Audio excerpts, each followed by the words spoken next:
Welcome to Health Raisers. Health Raisers don't just survive, together we thrive. I'm your host, Dr. Nadine.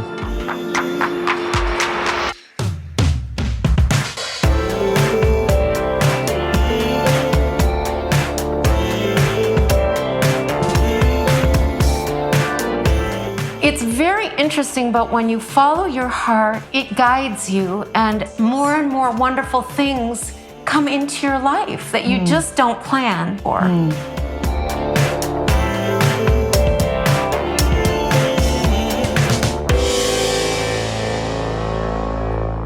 It's all connected.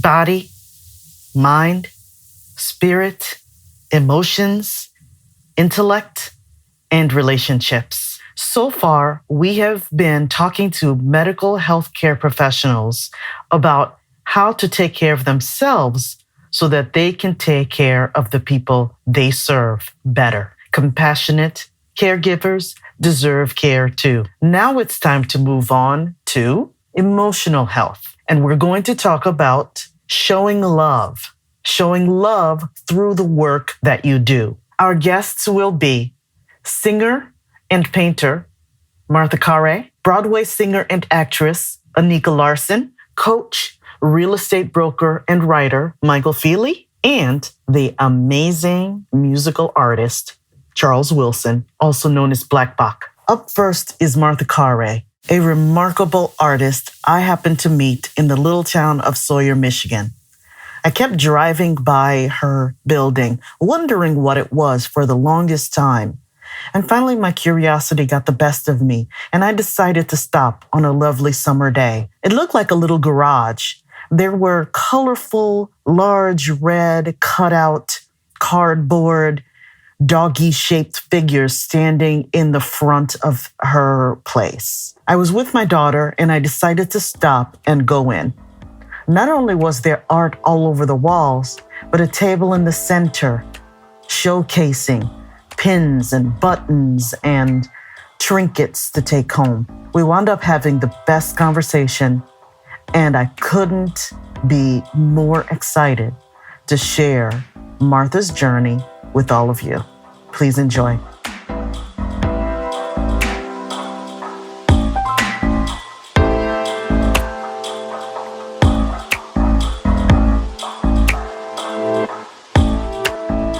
Nadine, I wish to say first off that when you entered my little studio, my humble little studio with your daughter, you both radiated such warmth and such a beautiful light that I was absolutely thrilled to meet you, and I was delighted that you found me, because my little studio is kind of an enigmatic little place. It's a little bit mysterious, and it takes a little bit of courage as well, I think, for somebody to embark onward and make an appearance. And I love when folks do pop in, and you radiated something very, very special along with your daughter. And I'll never forget that moment and that day. When I create my work, it truly emanates from my heart. I cannot create something which does not emanate from my heart. And I have loved creatures and animals and dogs and horses. And I have loved animals since I was a very, very young child. It was undeniable. I was drawn to them, and I loved to communicate with them in my own way and to respect them and to cherish them. They communicate in a different way than we humans do. However, they do communicate, and it's very strong. You just need to listen and observe. It's fascinating, though. It's not like I brought my dogs to the studio. How were you able to capture the spirit? What we did do, so the audience would know this, but you asked me to send you as many photos as I could and to write little stories about the dogs. And I didn't really understand necessarily why I was doing that, but I thought, I trust the artist and she's going to get the information she needs from these. So what was it about Not meeting my actual dogs, but getting that material that enabled you to bring them to life. I wanted to get to know them a little bit, as much as possible, through your eyes and your living with them. And I just then channel it. I don't consciously do anything. I read about these little beauties, and I look into their eyes, and I look at the different pictures, and I could see the love. And again, it's a feeling. I just go with a feeling, and as I'm painting and draw, I start out in pencil and so forth. I'm not really sure where it's taking me, but I let it happen. I just let it happen. So how do you channel this passion, not just for a beloved dog or cat parent, but tell us about the work that you do with My Rescue? Yes. So professionally and educationally, I've been trained as an opera singer.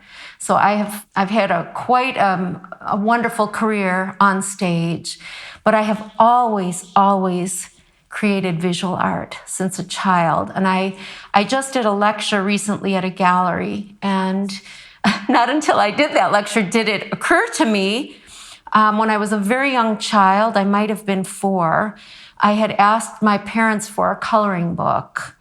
And my father said, well, we're not going to give you a coloring book. But instead, he gave me a ream of blank paper and the Crayola crayons. And he said, you draw your own things. Don't draw into the lines of another. I won't just draw your own things. Wow. So I was kind of disappointed at first because I wanted probably a particular Donald Duck or something at the time. But from a very young age, I've always then drawn things out of my own imagination. And I even created a little sculpture. I recently came across it. I had gifted it to my father when I was about 7 years old, and it was a little sculpture, much like the pieces I'm doing today, although I'm doing them large scale and in steel. But at that time, it was created out of wood, and I painted it, and it took me a very long time to do it. And it was a little animal, neither a dog nor a kitty. It had like these fluffy ears. It's really cute.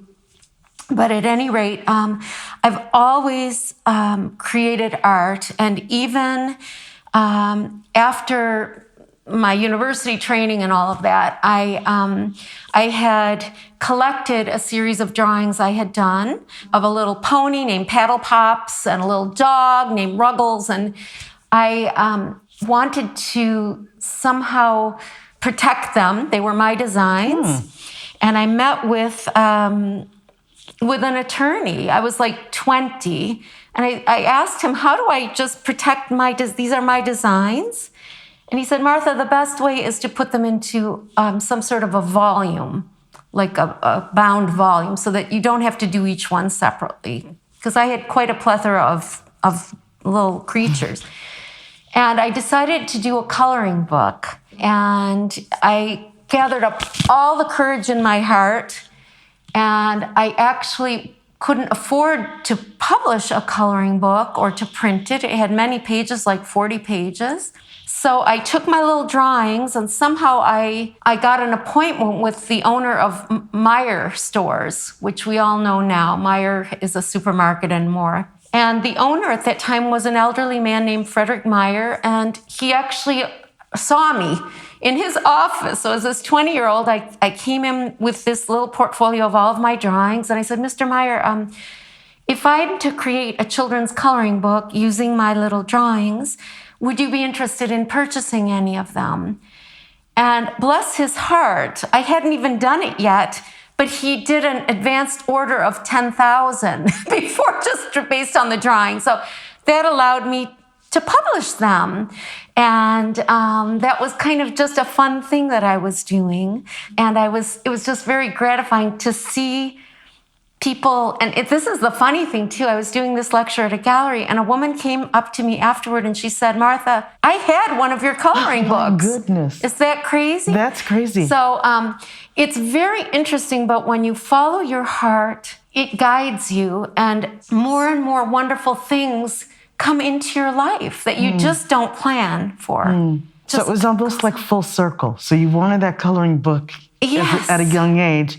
Thank your dad for not giving you the coloring book. You're right, coloring book. I just thought of that. I just realized. So you could I made my own coloring book. That's amazing. Yeah. So how did that lead to your community work? So again, I've always loved animals, and I had a little dog named Peachy, and she lived in Chicago with me when I was in the city, and she was my heart. And the very sad part about all of this are that our little fur babies don't live on the same time frame as we do.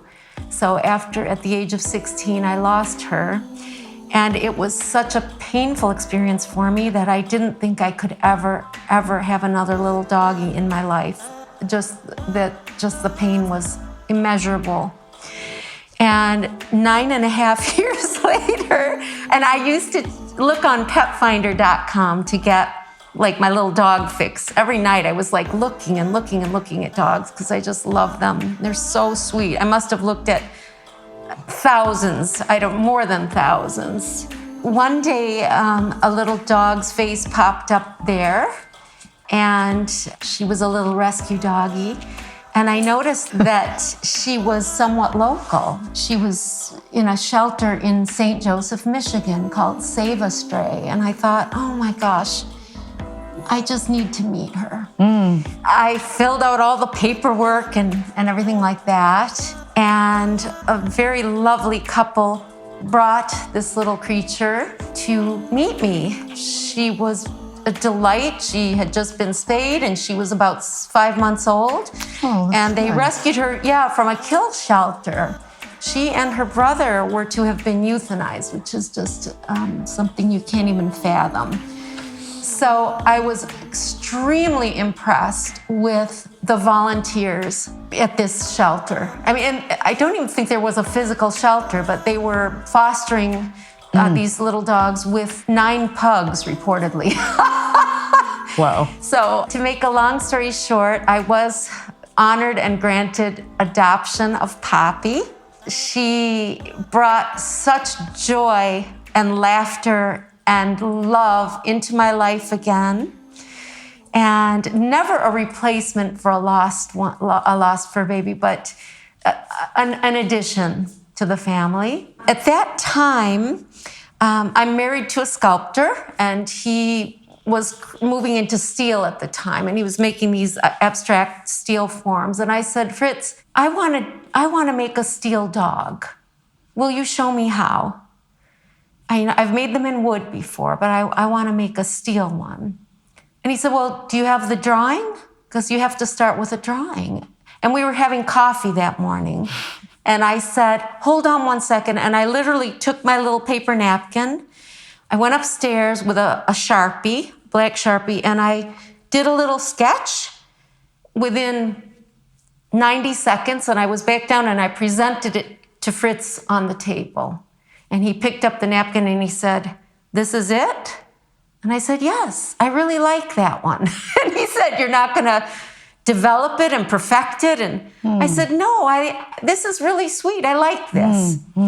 So I went on and he helped me to learn how to etch it into the steel and cut it and weld it to the little base and so forth. And I was so pleased. I thought it was the happiest little thing. I made 6 of them in different colors. And I literally put them on a windowsill, an old windowsill in our little gallery. And within a week, they were all sold. And everybody individually said to me, Martha, I love this little dog. It reminds me of your rescue dog. It looks like Poppy. And I hadn't really meant to draw Poppy. This was a little dog that sprang from my heart. And I said, I guess it does look like Poppy. And she is my rescue. So I'm going to call her my rescue.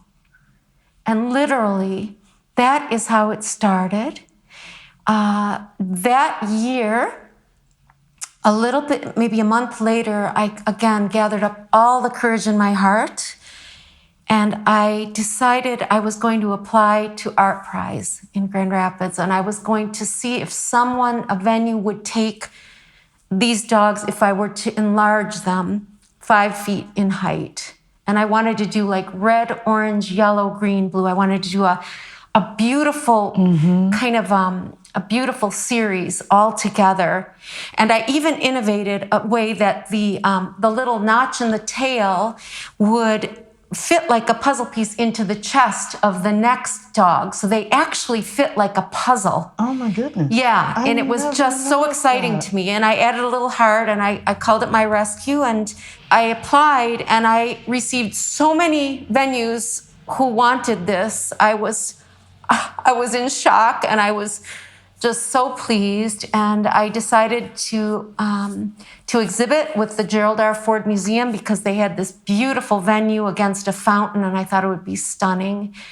And that really began a whole movement which I never anticipated. I was still singing a great deal, still performing as I am still today. But this little dog, which was drawn on a napkin, took off big time. And I started to meet people who came out of nowhere, directors of humane societies, people with shopping plazas. Vets, the local vets. I saw your work at my vet's office. Yes, did you see a doctor? Yes, at the New Buffalo Animal Hospital.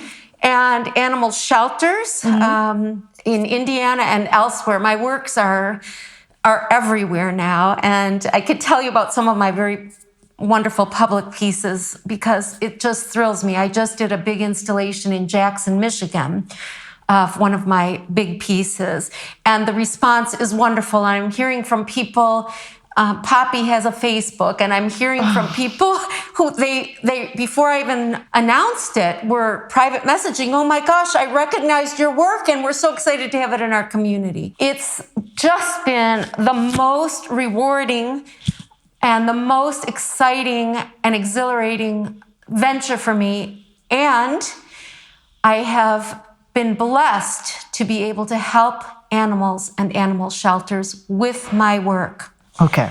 Yes. So, Martha, give us some hope. First of all, let me ask you about the napkin. Did you keep the napkin? I have a copy of it on a little sheet of a ripped paper that I had to transfer it to because the napkin was bleeding.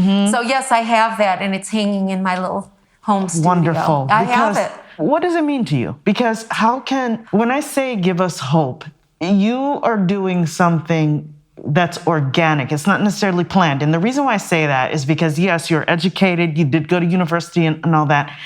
I went through a very traditional track to become a physician, and there were guardrails, is what I'm trying to say. But what is impressing me about your story is that you're just being yourself. You're not overthinking things. You're not talking about perfection. As a matter of fact, as a recovering perfectionist, it really spoke to me when your husband looked at you and said, "What do you mean? You don't want to do anything more with this?" And you just had the conviction to say, "This is what I want." And what draws me to your work really, and I will be posting pictures, dear listeners, they are very clean, clear, simple lines, yet they say so much.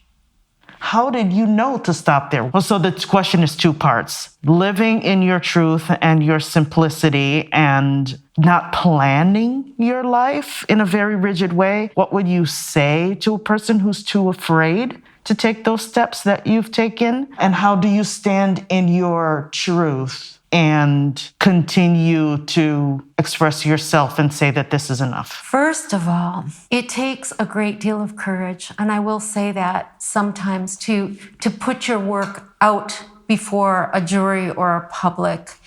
And I remember when my rescue dogs in the bright colors were first delivered and installed, they had a team of men to put them, because they're heavy, they're steel.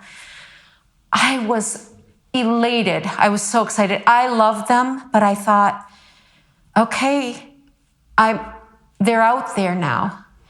I love them and I believe in them.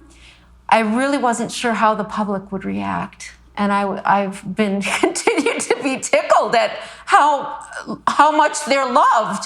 To this day, I'm hearing people who will meet me at my little studio now and say, oh my God, I have pictures of myself next to these sculptures from 2012 in front of the Ford Museum.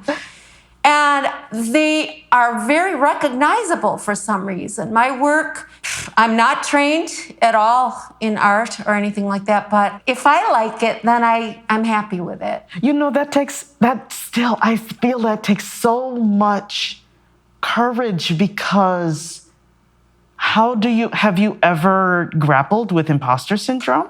No. You're rare. I've encountered so many creatives who are very talented, who are too afraid to show, too afraid to share. They think that they can't make a career out of doing something that they love, or that people will not like the work, and so why bother disappointing themselves? All sorts of reasons to get in the way of really putting something so profound out there. I mean, you had no idea drawing poppy on a napkin would lead you to not a clue. So many great opportunities. Yes, and it wasn't even poppy. I told Fritz I wanted to do a dog, but it became poppy because each of the 6 patrons who purchased one of my original 8-inch said to me, and it was all on different days, they said, this is your new rescue dog. I didn't, but it is poppy, but it's also every dog. It really, many people see their own sweet dog in this little drawing.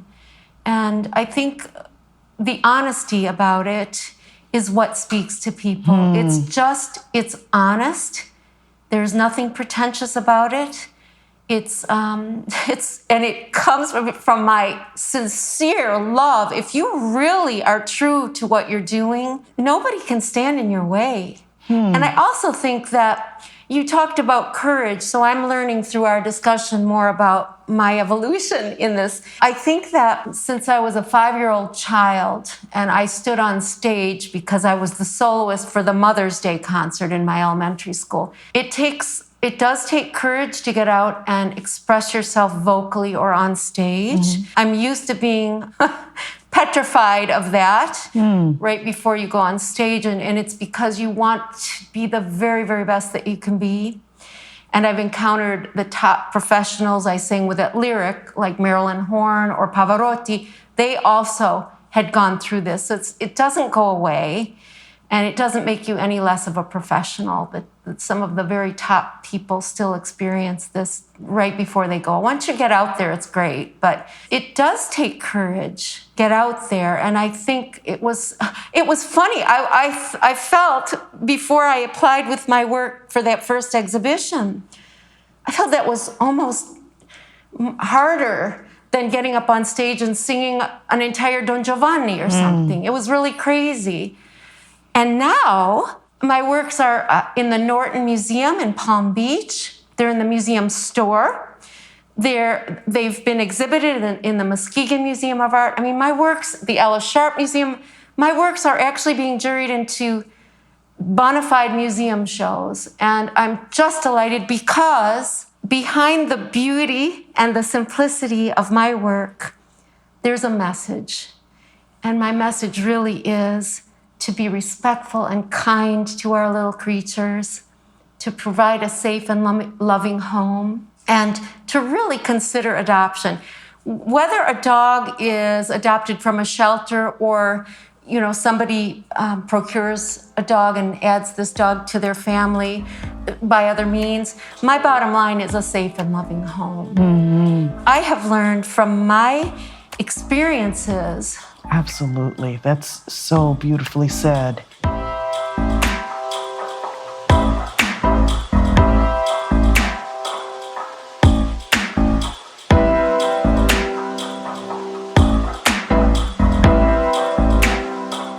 I'm delighted because I love animals and I've been able to help, and I will just tell you just a few of the many entities because my audience has educated me.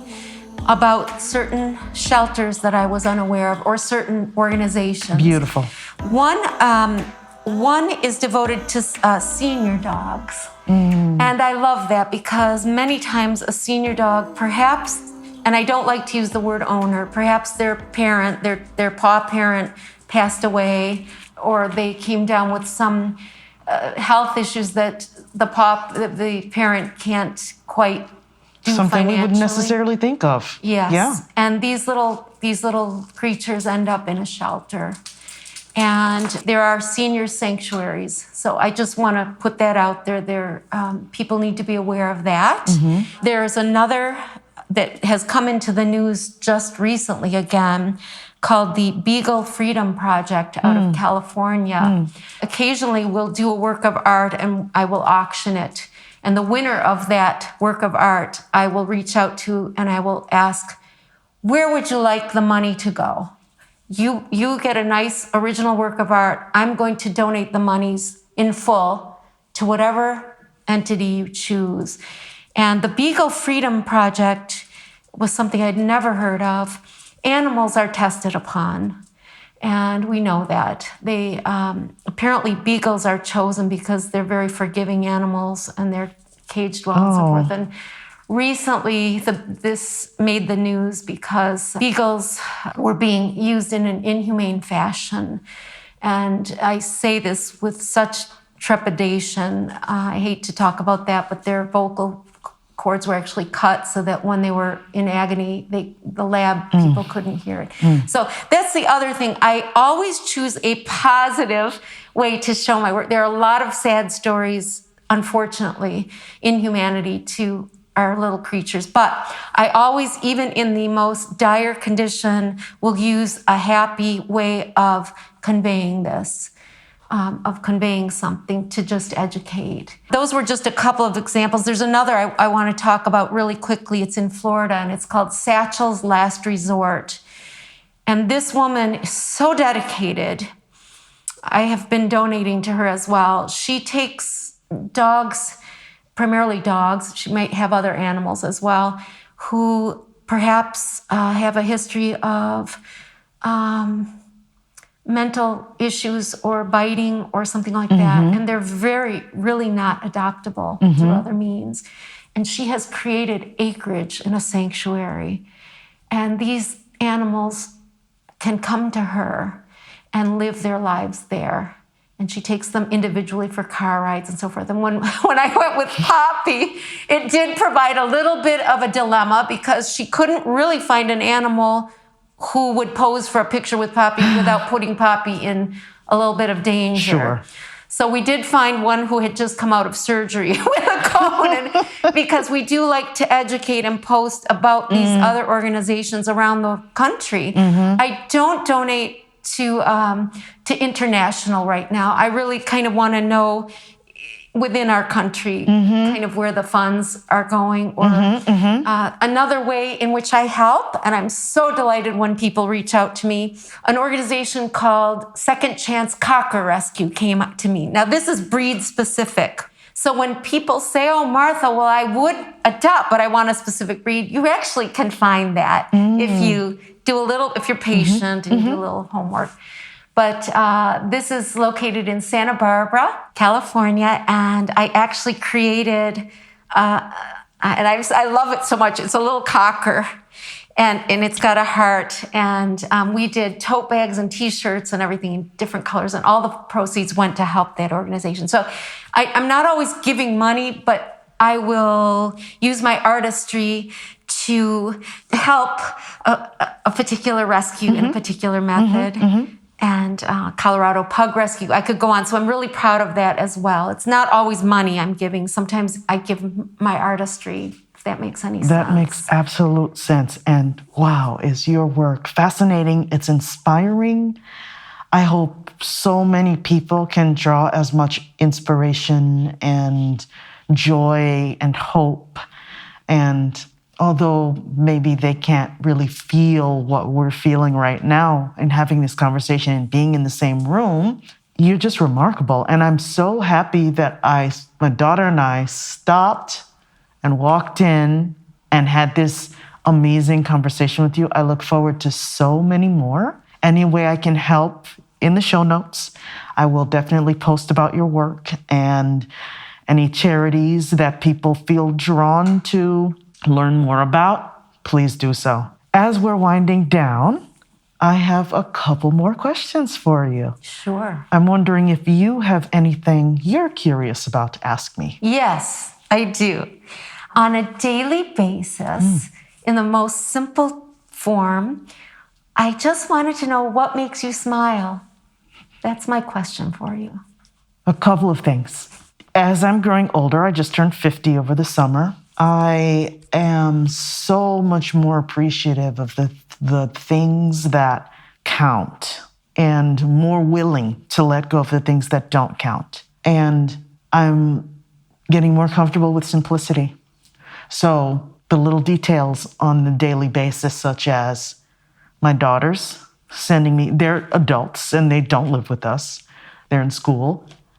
But they send a little text, something funny, or share a little piece of information, or did you hear about this, or did you hear this piece of music? So those make me smile. They just make me feel like, as an adult parent, as a parent of adults, I was so worried when I became an empty nester, and we all get busy and we have our lives, but the connection that was so important to me is it's still there because my daughters voluntarily text me and my dogs. So just waking up in the morning and getting that enthusiastic greeting when they sleep in the room with me, and when I get out of the bed and they both rush up to me and just are so happy to see me just in a pure form. What's better than that? Real love. So thank you for that question. Sure. Thank you for that beautiful answer. My final question is? Yes. What is your personal definition of what it means to be healthy? I think that's a multifaceted answer. And I think the balance comes into play. I feel that we must treat our bodies with the utmost respect. I feel that the body needs to be exercised. I feel it needs good nutrition and hydration. And these come about as a singer too, but I mean, because my body is my instrument. But even if I weren't a singer, I know I would ascribe to this because, again, my dad, he gave me the gift. He gave myself and my siblings the gift of exercise and stressed the importance of it. And he walked the walk too. He would do as many push-ups as his age. So when he turned 90, it was pretty amazing to see him do the 90 push-ups. He instilled that in us, and I feel that it's really, really important to oxygenate the blood and to feed yourself well. I don't believe in abusing the body through substances. I just don't. I personally don't believe in that. I think that life has so much to offer that why would I just wish to distort it for even a moment? And also to follow your heart, I think that's healthy. Have the courage to do so, even though sometimes it really does take a lot of courage, but it's okay. That's lovely. And what a way to close our conversation, because that is the biggest lesson that I've taken from you is the courage just to be you, because we all have something special and wonderful to give. Yes. And to show love to our communities and the people around us that matter. And you just don't know what might happen, right, or what you might have missed if you didn't take that initial step. Right. And that's really profoundly demonstrated to me by your body of work. So thank you, thank you, thank you. Thank you. And I don't know if this is kind of crossing the line. It's okay, but I wonder if you might delight us with a little bit of spontaneous singing right now. Oh my goodness. Well, I have something that I would love to do for you. We lived alone. We lived alone, my husband and I. We had the earth, we had the sky. I had a lamp against the dark, and I was happy as a lark. We lived alone, my husband and I. We had the earth, we had the sky. I had a lamp against the dark, and I was happy as a lark. I had a stove and a window screen. I had a table painted green. Sat on a chair with a broken back, wearing a pretty potato sack. I had a rug upon the floor, and roses grew around my door. I had a job, my wants were few, they were until I wanted you. And when I set my eyes on you, nothing else would do, nothing else would do.